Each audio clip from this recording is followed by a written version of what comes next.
Hi friends, welcome back to Mazhathulli creations. ഈ channel നിങ്ങൾ ആദ്യമായിട്ടാണ് കാണുന്നതെങ്കിൽ സബ്സ്ക്രൈബ് ചെയ്യാൻ മറക്കല്ലേ. ഇപ്പോഴും ശാലിനിക്ക് പരാജയം തന്നെ. അതുകൊണ്ട് ഇപ്പോൾ സത്യഭാമയുടെ മുഖത്ത് നോക്കി പറയുന്നു, ഞങ്ങളെ ഒരു ശക്തിക്കും വേർപെടുത്താൻ കഴിയില്ല, ഞങ്ങൾ ഒന്നിക്കണമെന്ന് തീരുമാനിച്ചാൽ ഒന്നിച്ചിരിക്കും എന്നൊക്കെ. ഇത് കേട്ട് ഭാമ പറയുന്നു, എങ്കിൽ നീ ഒന്ന് കേട്ടോ, ഇപ്പോൾ നടന്ന ഈ നാടകത്തിന് ഇതിൽ എന്തെങ്കിലും ആത്മാർത്ഥതയുണ്ട് എന്നറിഞ്ഞാൽ ഈ സത്യഭാമ ഒരു പക്ഷേ ഇവളുടെ കാര്യത്തിൽ മാറി ചിന്തിച്ചേക്കാം. പിന്നെ ഞാൻ ചോദിച്ചാൽ നീ പറയാത്ത നിന്നിൽ ഒളിപ്പിച്ച രഹസ്യങ്ങളുടെ മറുപടി എനിക്ക് നിന്നിൽ നിന്ന് തന്നെ കേൾക്കണം. വിളിച്ചോണ്ട് പോയിവരെ, ഇല്ലെങ്കിൽ ഇവിടെ നിന്നാൽ സത്യഭാമയുടെ മറ്റൊരു മുഖം നീ കാണും എന്ന് പറയുമ്പോൾ വിഷ്ണു വന്ന് പറയുന്നു, അമ്മേ ശാലിനി ഒന്നും അറിഞ്ഞിട്ടില്ല. അത്രയും പറയുമ്പോൾ തന്നെ ഭാമ വിഷ്ണുവിനോട് പറയുന്നു, ഒരടി നീ മുന്നോട്ട് വെക്കരുത്, അറിയാലോ നിനക്കെന്നെ. ഇറങ്ങിപ്പോടി എന്ന് വീണ്ടും ശാലിനിയോട് പറയുന്നു. എടി ഇറങ്ങിപ്പോകാൻ ഇവരെയും വിളിച്ചോണ്ട് എന്ന് ഭാമ പറയുന്നുണ്ട് ശാലിനിയോട്. വളരെ ദേഷ്യത്തോടെ തന്നെ എല്ലാവരെയും ഒന്ന് നോക്കിയിട്ട് ശാലിനിയും ആ രണ്ടുപേരും അവിടെ നിന്ന് പോകുന്നു. കാർത്തികയുടെ അച്ഛനും അമ്മയും. ചേച്ചിയമ്മ എന്ന സങ്കടത്തോടെ പപ്പി വിളിക്കുന്നുണ്ട്. മോളെ ശാലിനി എന്ന് രാഘവനും. വളരെ പ്രതീക്ഷയോടെ വന്നതായിരുന്നു ശാലിനി. പക്ഷേ ഇത്തവണയും ശാലിനിക്ക് പരാജയം തന്നെ. ദേഷ്യത്തോടെ രാഘവന്റെ കയ്യിലിരുന്ന ആ സ്റ്റിക്ക് വലിച്ചെറിയുകയാണ്. എടി നീ എന്ന് പറഞ്ഞ് വിഷ്ണു വളരെ ദേഷ്യത്തോടെ കാർത്തികയോട് സംസാരിക്കാൻ തുടങ്ങിയപ്പോൾ വിഷ്ണു ഇനിയൊരു ചോദ്യം പറച്ചിലും ഇവിടെ വേണ്ട എന്ന് പറഞ്ഞിട്ട്, കാര്യങ്ങൾ ഞാൻ തീരുമാനിക്കും നിന്റെ അമ്മ എന്ന് ഭാമ വിഷ്ണുവിനോട് പറഞ്ഞു. വാ കാർത്തികേ എന്ന് പറഞ്ഞ് കാർത്തികയുടെ കൈപിടിച്ച് സത്യഭാമ അകത്തേക്ക് പോകാൻ തുടങ്ങിയപ്പോൾ ഡി എന്ന് പറഞ്ഞ് വീണ്ടും അലറുകയാണ് വിഷ്ണു. വേണ്ട എന്ന് പറഞ്ഞ് ഭാമ തടയുന്നുണ്ട്. വാ മോളെ വരാൻ എന്ന് പറഞ്ഞ് ഇപ്പോൾ ഭാമ കാർത്തികയും കൊണ്ട് അകത്തേക്ക് പോയി. ദേഷ്യത്തോടെ വിഷ്ണു ആ ഭിത്തിയിലിടിച്ചു. ശേഷം കാണിക്കുന്നത് എല്ലാ കാര്യങ്ങളും ശാരദാമ്മയോട് വന്ന് പറഞ്ഞിരിക്കുകയാണ് ശാലിനി. കൂടെ കാർത്തികയുടെ അച്ഛനും അമ്മയും ഉണ്ട്. ശാരദാമ്മ ചോദിക്കുന്നു, ഇനിയിപ്പോൾ എന്താ മോളെ ചെയ്യേണ്ടത്? ഈ ഓട്ടവും എല്ലാം വെറുതെ ആയില്ലേ? സ്വന്തം മകളെ തേടി വരുമ്പോൾ അത് സ്വന്തം മകളാണെന്ന് തെളിയിക്കാൻ പറയുക, ഓരോ ന്യായങ്ങൾ പറഞ്ഞ് നമ്മൾ പറയുന്നതിനെ എതിർക്കുക, ഇതെല്ലാം കൂട്ടുപിടിച്ച് അവളും. ഇത് കേട്ട് ശാരദാമ്മ പറയുന്നു, സത്യാമ്മയ്ക്ക് മുന്നിൽ എന്ത് തെളിവ് നിരത്തിയാലും അവർ തീരുമാനിക്കുന്നത് പോലെ കാര്യങ്ങളൊക്കെ നടക്കൂ. ശാലിനിയെ എങ്ങനെ അവിടെ കയറ്റാതിരിക്കാമെന്ന് ചിന്തിച്ചുകൊണ്ടാണ് ഓരോ ദിവസവും അവർ തള്ളി നീക്കുന്നത്. ഒരുപക്ഷെ നിങ്ങൾ രണ്ടുപേരും കാർത്തികയുടെ അമ്മയും അച്ഛനുമാണെന്നുള്ള കാര്യത്തിൽ സത്യഭാമയ്ക്ക് ഒരു സംശയം കാണില്ല. പിന്നെ സംശയമുണ്ട് എന്ന് പറയുന്നതും തെളിവ് കാണിക്കണം എന്ന് പറയുന്നതും ശാലിനിയോടുള്ള എതിർപ്പ് കൊണ്ട് മാത്രമാണ്. ഞങ്ങളുടെ മകൾ കാരണം നിങ്ങൾക്കും കൂടി എന്ന് രാജേന്ദ്രൻ പറയുന്നു. ഞങ്ങൾക്ക് ഞങ്ങളുടെ കുട്ടിയെ തിരിച്ചു കിട്ടുമോ മേഡം എന്ന് ശൈലജ. തിരിച്ചു കിട്ടണമെന്നാണ് ഞങ്ങളും ആഗ്രഹിക്കുന്നത്. പക്ഷേ നിങ്ങളോടൊപ്പം പോരണം എന്ന ആഗ്രഹം കാർത്തികയ്ക്കില്ലല്ലോ. ഉണ്ടെങ്കിൽ അവളുടെ കാമുകൻ വിഷ്ണു ആണെന്ന് പറയുമോ എന്ന് ശാരദാമ്മ. മേഡം പറയും, ഞങ്ങൾ ഇനി എന്താണ് ചെയ്യേണ്ടത് എന്ന് രാജേന്ദ്രൻ ചോദിക്കുന്നു. ഇപ്പോൾ ആ വീട്ടിൽ നടന്നതെല്ലാം കാർത്തികയുടെ ആൾമാറാട്ടം ഉൾപ്പെടെ ഗംഭീര നാടകമാണെന്ന് സത്യാമ്മയ്ക്ക് ബോധ്യപ്പെടണം. അങ്ങനെ പെട്ടെന്ന് പിടിതരുന്ന കൂട്ടത്തിലല്ല അവര്. നല്ലൊരു പ്രൂഫ് തന്നെ അവരുടെ മുന്നിൽ കാണിക്കണം. അതിന് കാർത്തികയുടെ ലവർ ഹർഷൻ തന്നെ സത്യാമ്മയ്ക്ക് മുന്നിലെത്തണം. എന്നിട്ട് ഹർഷൻ സത്യാമ്മയോട് പറയണം, കാർത്തിക സ്നേഹിച്ചിരുന്നതും കല്യാണം കഴിക്കാൻ ആഗ്രഹിച്ചിരുന്നതും അവൻ തന്നെയാണെന്ന്. അല്ല മോളെ, അങ്ങനെ വരുമ്പോൾ അവിടെയും ഒരു പ്രശ്നമുണ്ടല്ലോ. ഇത്രയും ദിവസം മറ്റൊരുത്തൻ്റെ ഭാര്യയാകാൻ വേണ്ടി ഒരു ബന്ധവും ഇല്ലാത്ത കാർത്തികയെ സ്വീകരിക്കാൻ ഹർഷൻ തയ്യാറാകുമോ? ഹർഷൻ ആർക്ക് മുന്നിലും വരാതെ മാറി നിൽക്കുന്നതിൻ്റെ കാരണം ചിലപ്പോൾ ഇതാണെങ്കിലോ? ഇത് എൻ്റെ ചിന്തകളാണ്, ചിലപ്പോൾ ശരിയാകണമെന്നില്ല എന്നൊക്കെ ശാരദാമ്മ. ഹർഷനെ മാത്രം കണ്ടുകൊണ്ട് വീട്ടുകാർ ഉറപ്പിച്ച കല്യാണത്തിൽ നിന്നും പിന്മാറി ഹർഷന് വേണ്ടി കാത്തിരിക്കുന്ന കുട്ടിയാണ് കാർത്തിക. പക്ഷേ ഇപ്പോഴത്തെ കാർത്തികയുടെ ഈ മനസ്സുമാറ്റത്തിൽ എന്തോ ഒരു കാരണമുണ്ട്. ഇത് കേട്ട് ശൈലജ പറയുന്നു, ചെറുപ്പം മുതലേ അവളുടെ സ്വഭാവം അങ്ങനെയാണ്. ആരോടെങ്കിലും വാശി തോന്നിയാൽ പിന്നെ അവരെ തകർക്കാൻ വേണ്ടി എന്തരുതാത്തതും കാണിക്കും. സ്വന്തം മാതാപിതാക്കളെ പോലും തള്ളിക്കളയാമെങ്കിൽ സ്നേഹിച്ചാളെ തള്ളിക്കളയാനാണോ വിഷമം? ഞങ്ങൾ അവിടെ കണ്ടത് ഞങ്ങളുടെ കാർത്തിക മോളെ അല്ല. അവൾ ഒരുപാട് മാറിപ്പോയി. ഇനിയിപ്പോൾ അച്ഛനും അമ്മയുമായിട്ടുള്ള തെളിവുമായിട്ടല്ലേ അവരുടെ മുന്നിലേക്ക് ചെല്ലാൻ പറ്റൂ എന്നൊക്കെ വിഷമത്തോടെ ശൈലജ. അത് കൊണ്ട് ചെന്നാൽ പിന്നെ അതും അവർ അംഗീകരിക്കും എന്ന് എന്താണ് ഉറപ്പ്? ഹർഷൻ നാട്ടിലെത്തിയിട്ടുണ്ട്, പക്ഷെ എവിടെയെപ്പോ എന്ന് ആർക്കും അറിയില്ല. അയാളെക്കുറിച്ച് എന്തെങ്കിലും വിവരം കിട്ടിയാൽ അത് നമുക്ക് ഗുണകരമാവുമല്ലോ അല്ലേ മേഡം എന്നൊക്കെ ഇങ്ങനെ രാജേന്ദ്രൻ. കണ്ടെത്തണം, എവിടെയാണെങ്കിലും ഹർഷനെ കണ്ടെത്തിയേ പറ്റൂ എന്ന് ശാലിനിയും പറയുന്നു. അയാളെ കൂടി മുൻനിർത്തി വേണം ഇനി സത്യമേ കാര്യങ്ങൾ ബോധ്യപ്പെടുത്താൻ. ഇനിയും ഒരു തോൽവി നമുക്ക് ഉണ്ടാവാൻ പറ്റാത്ത വിധമെന്നും ശാലിനി പറയുന്നുണ്ട്. പിന്നീട് കാണിക്കുന്നത് കാർത്തികയെ. തൽക്കാലം രക്ഷപ്പെട്ടു, പക്ഷേ ഇനി വിഷ്ണുവേട്ടന് മുന്നിൽ എങ്ങനെ ചെല്ലും?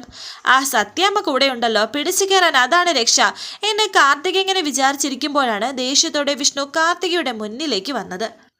എന്നിട്ട് വിഷ്ണു വാതിലടച്ചപ്പോൾ തന്നെ കാർത്തികയ്ക്ക് ഒരു വല്ലാത്ത ഭയം.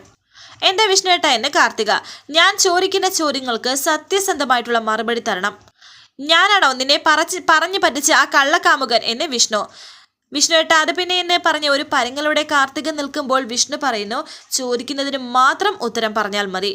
എന്റെ നിവർത്തികേട് കൊണ്ടാണ് എന്ന് കാർത്തിക പറയുമ്പോൾ വിഷ്ണു പറയുന്നു, നിർത്തടി, ഇനിയും നീ നിന്റെ പഴംപുരാണം പറയാൻ നാവ് ഉയർത്തിയാലുണ്ടല്ലോ ഈ വിഷ്ണുവിന്റെ പഴയ രൂപം നിനക്ക് കാണും. പക്ഷേ അത് നിനക്ക് ഒരു പക്ഷെ താങ്ങാൻ കഴിഞ്ഞു എന്ന് വരില്ല. അതുകൊണ്ട് ചോദിക്കുകയാണ്, നിന്റെ കാമുകൻ ഞാനാണോടി? അല്ലെന്ന് കാർത്തിക, പിന്നെ എന്തിനാ നീ അവരുടെ മുന്നിൽ വെച്ച് എൻ്റെ പേര് പറഞ്ഞത്? എന്നെ ഇവിടുന്ന് ഇറക്കി വിടാതിരിക്കാനാണ് എന്ന് കാർത്തിക. ഓ, അപ്പോഴും നീ നിന്റെ മാത്രം നിലനിൽപ്പാണ് നോക്കുന്നത്.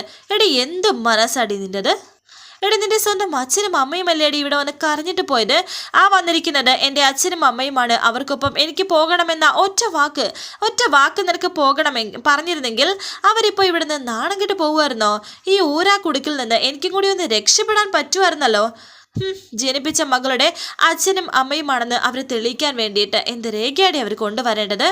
ഇത് കേട്ട് കാർത്തിക പറയുന്നു, അത് ചോദിച്ചത് വിഷ്ണുവേട്ടൻ്റെ അമ്മയല്ലേ, അല്ലാതെ ഞാനല്ലല്ലോ.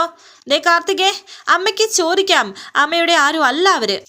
അതുപോലാണോടി നീ സ്നേഹിച്ച് ലാളിച്ച് വളർത്തിയ ഒരു മകള് അന്യെ പോലെ നിൽക്കുമ്പോൾ പിന്നെ അവരിവിടെ വന്ന് എന്ത് പറയാനാ എന്നെ വിഷ്ണു പറയുമ്പോൾ കാർത്തിക പറയുന്നുണ്ട്, വിഷ്ണുവേട്ടനെ ഇപ്പോൾ ഇവിടെ എന്താ വേണ്ടത്? ഞാനിപ്പോൾ ഇവിടുന്ന് പോണമെങ്കിൽ പോവാം. പക്ഷേ ഞാൻ എൻ്റെ നാട്ടിലേക്ക് പോകില്ല. എന്നെ ഇവിടെ നിറക്കി വിട്ടാൽ നമ്മൾ ഇവിടെ വെച്ച് ഏതവസ്ഥയിലാണോ കണ്ടുമുട്ടിയത് അതേ അവസ്ഥ തിരഞ്ഞെടുക്കാനേ എനിക്ക് മാർഗമുള്ളൂ. ഒരു പക്ഷേ ഈ ഫാനിൽ തന്നെ കെട്ടിത്തൂങ്ങി ചാകും ഞാൻ എന്ന് പറഞ്ഞ് കാർത്തിക പോകാൻ തുടങ്ങിയപ്പോൾ നിക്കടി എന്ന് പറഞ്ഞ് കാർത്തികയെ പിടിച്ച് തള്ളുകയാണ് വിഷ്ണു. ഡി നീ എന്നെ ആത്മഹത്യ ഭീഷണി മുടക്കി പേടിപ്പിക്കുകയാണോ? ഇത് കേട്ട് കാർത്തിക പറയുന്നു, ഞാൻ എൻ്റെ സാഹചര്യം പറഞ്ഞതാണെന്ന്. വിഷ്ണുവേട്ടന് അത് ഏത് രീതിയിൽ വേണമെങ്കിലും എടുക്കാമെന്ന് പറയുമ്പോൾ വിഷ്ണു ദേഷ്യത്തോടെ പറയുന്നു, എടി നീ എൻ്റെ സാഹചര്യം എന്താ മനസ്സിലാക്കാത്തത്? എനിക്കെൻ്റെ നിരപരാധിത്വം തെളിയിച്ചേ പറ്റൂ. അതിന് നീ എന്നെ സഹായിച്ചേ ഒക്കൂ. ഞാൻ എന്ത് ചെയ്യാനാ വിഷ്ണുവേട്ടൻ പറയുന്നത് എന്ന് കാർത്തിക പറയുമ്പോൾ വിഷ്ണു പറയുന്നു, ഞാൻ നിന്നെ പ്രേമിച്ചിട്ടില്ല എന്ന്, നിന്റെ കഴുത്തിൽ താലി കെട്ടിയിട്ടില്ല എന്നും എനിക്കൊരു വെള്ള പേപ്പറിൽ എഴുതി ഒപ്പിട്ട് തരണം. നീ നിന്റെ നിലനിൽപ്പ് നോക്കി മറ്റുള്ളവരെ ബലിയേടാക്കുന്നില്ലേ, അതുപോലെ ഞാൻ നിന്നെ ബലിയേടാക്കാൻ പോകുന്നില്ല. പക്ഷേ എനിക്ക് എൻ്റെ നിലനിൽപ്പ് നോക്കണം. അതിനെ നീ ഒപ്പിട്ട് തന്നേ പറ്റൂ എന്ന് വിഷ്ണു. അത് എനിക്കൊന്ന് ആലോചിക്കണമെന്ന് കാർത്തിക. ദേ ഒരാലോചനയും ഇല്ല കേട്ടോ. ഞാൻ ഈ മുറിയിൽ നിന്ന് പുറത്തിറങ്ങ ഞാൻ പറഞ്ഞ രീതിയിൽ നീ ഒപ്പിട്ട് തരണം. ഇല്ലെങ്കിൽ നീ കാണാൻ പോകുന്നത് മാർക്കറ്റിൽ സൈക്കിൾ ചെയിൻ അരയെ ചുറ്റി പണപ്പിരിവിന് പോകുന്ന പഴയ വിഷ്ണുവിനെ ആയിരിക്കും. എടുക്കടി പേപ്പർ എന്ന് ദേഷ്യത്തോടെ വിഷ്ണു പറയുന്നു. ആ സമയത്ത് തന്നെ ഭാമ അവിടേക്ക് വരുന്നിട്ട് വാതിൽ തട്ടുന്നുണ്ട്, കാർത്തികയെ മോളെ എന്നൊക്കെ പറഞ്ഞിട്ട്. പെട്ടെന്ന് കാർത്തിക വാതിൽ തുറന്നു. അയ്യോ, നീ ഇവിടെ ഉണ്ടായിരുന്നോ? എൻ്റെ സത്യാമ്മ. എന്നാ പിന്നെ നിങ്ങളുടെ സംസാരം നടക്കട്ടെ എന്ന് സത്യഭാമ പറയുന്നു. സോറി, നിങ്ങളെന്തോ സംസാരിച്ചിരിക്കുകയാണെന്ന് ഞാൻ അറിഞ്ഞില്ലെന്ന് ഭാമ പറയുമ്പോൾ കാർത്തിക പറയുന്നു, അല്ല സത്യാമ്മ അകത്തേക്ക് വന്നോളൂ. വിഷ്ണുവേട്ടൻ ചുമ്മാ ഓരോന്ന്. അമ്മയ്ക്ക് എന്താ പറയാനുള്ളത് എന്ന് വെച്ചാൽ പറഞ്ഞു എന്ന് വിഷ്ണു. എനിക്ക് പറയാനുള്ളത് നിങ്ങളുടെ കല്യാണക്കാര്യമാണ്. ഒരു കുറവും വരുത്താതെ ആ ചടങ്ങ് നടത്തണമെന്നാണ് എൻ്റെ ആഗ്രഹം.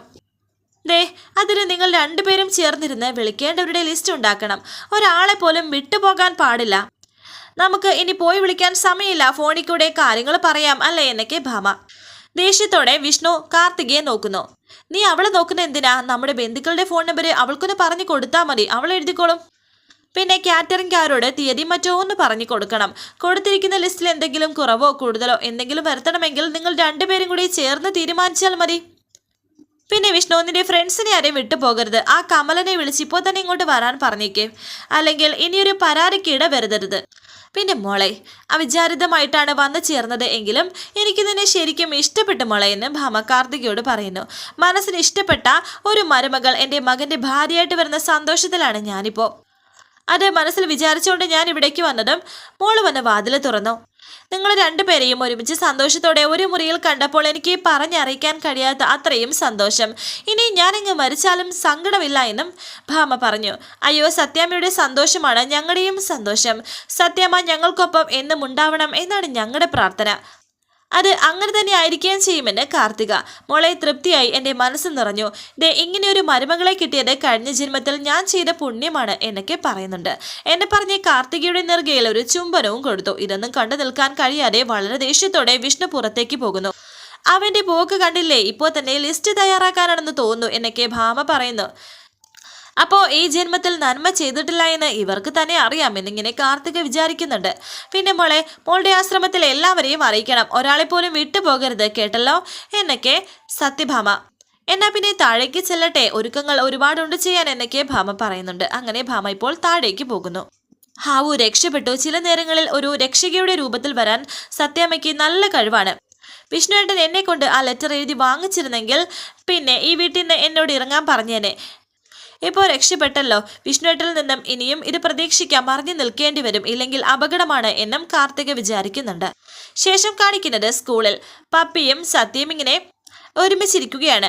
ചോറ് കഴിക്കാനായി പോകുന്ന ടൈം ബെല്ലടിച്ചു. പപ്പിയാണെങ്കിൽ കഴിക്കാൻ പോയി ഒരു ബെഞ്ചിലിരിക്കുന്നുണ്ട്. പക്ഷേ കഴിക്കാൻ തോന്നുന്നില്ല. വീട്ടിൽ നടന്ന സംഭവങ്ങളാണ് ഓർക്കുന്നത്. ഇറങ്ങിപ്പോടി എന്ന് പറഞ്ഞ് ശാലിനിയെ ഇറക്കിവിട്ട ആ ഒരു രംഗം. ആ സമയം സത്യ അവിടേക്ക് വന്നു. പപ്പി ഇവിടെ വന്നിരിക്കുന്ന എന്തിനാ, മുഖത്ത് നല്ല ക്ഷീണമുണ്ടല്ലോ, സുഖമില്ലേ എന്നൊക്കെ സത്യ ചോദിക്കുന്നുണ്ട്. ചൂടൊന്നും ഇല്ലല്ലോ, പിന്നെ എന്താ മുഖം വാടിയിരിക്കുന്നത് എന്നും സത്യ. കാർത്തികേന്റെയും വിഷ്ണുവച്ചനും തമ്മിലുള്ള കല്യാണം നാളെയാണ്. അത് ഓർക്കുമ്പോൾ സങ്കടം വരികയാണ് സത്യയെ. പാവ വിഷ്ണുവച്ചന് ഒട്ടും ഇഷ്ടമില്ലാതെയാ ഈ കല്യാണം നടത്തുന്നത്.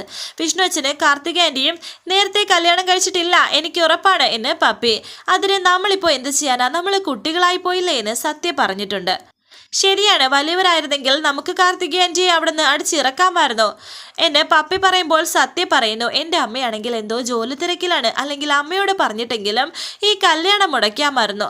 നിന്റെ അമ്മയെയും വിഷ്ണുവച്ചനെയും എങ്ങനെ ഒന്നിപ്പിക്കാൻ പറ്റും എന്നാണ് എൻ്റെ സത്യം ഞാൻ ഈ ചിന്തിച്ചു കൂട്ടുന്നത്. നിന്നോടാണെങ്കിൽ എനിക്കത് പറയാനും കഴിയുന്നില്ല. ചേച്ചിയമ്മയുടെ കയ്യിൽ തൊട്ട് സത്യം ചെയ്തു. നീ എന്നോട് ക്ഷമിക്കണേ എന്നൊക്കെ പപ്പി ഇങ്ങനെ വിചാരിക്കുന്നു. എങ്ങനെയെങ്കിലും ഈ കല്യാണം മുടങ്ങിയാൽ നമുക്ക് രണ്ടുപേർക്കും ഗുണമുള്ള കാര്യമാണെന്ന് പപ്പി പറയുന്നു. അതെന്താ പപ്പി അങ്ങനെ പറഞ്ഞത് എന്നെ സത്യ, അത് നിനക്ക് വഴിയെ മനസ്സിലായിക്കോളും.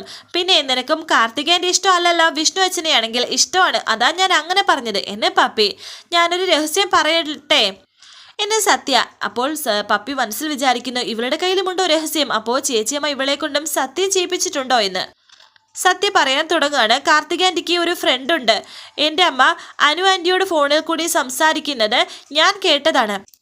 ഞാൻ ആ ഫോട്ടോ അമ്മ കാണാതെ ഫോണിലെടുത്ത് വെച്ചിട്ടുണ്ട്, ഞാൻ കാണിച്ചു തരാവേ എന്ന് പറഞ്ഞ് സത്യ ഫോട്ടോ കാണിക്കുന്നുണ്ട്. കാർത്തികയുടെ ഫ്രണ്ടിനെയാണ് കാണിച്ചു കൊടുക്കുന്നത്. ഇതാണ് ഹർഷൻ, ഇതാണ് കാർത്തികേയൻ്റെ ഫ്രണ്ട് എന്ന് പറയുന്നു. എന്നിട്ടാണോ കാർത്തികേയൻ്റെ വിഷ്ണുവച്ചനെ കല്യാണം കഴിക്കാൻ പോകുന്നത് എന്ന് പപ്പി ചോദിക്കുന്നുണ്ട്. അതിലെന്തോ സീക്രട്ട് ഉണ്ടെന്ന് സത്യ. അപ്പോൾ നമുക്ക് എന്ത് ചെയ്യാൻ കഴിയുമെന്ന് പപ്പി. ഒരു വഴിയുണ്ടെന്ന് സത്യയും. കേൾക്കട്ടെ എന്ന് പപ്പി ചോദിക്കുന്നു. അങ്ങനെ ആ വഴി പറഞ്ഞു കൊടുക്കുന്നുണ്ട്. ശേഷം കാണിക്കുന്നത് ശാലിനി ഇങ്ങനെ ആലോചിച്ചിരിക്കുകയാണ്. ഭാമ പറഞ്ഞതിനെ പറ്റിയാണ് ആലോചിച്ചിരിക്കുന്നത്. ശാരദാമ്മ ശാലിനിയോട് ചോദിക്കുന്നു, എടി നീ ഇതുവരെ ഒരുങ്ങിയില്ലേ, എന്തൊരു ഇരിപ്പായത്, നമുക്ക് ഒരുമിച്ച് അമ്പലത്തിലേക്ക് പോകാം, ഞാൻ മറ്റൊരു ദിവസം പൊയ്ക്കോളാമേ എന്ന് ശാലിനി. ഇന്നെന്തോ ഒരു ഉത്സാഹം തോന്നില്ലെന്നും ശാലിനി പറയുന്നുണ്ട്.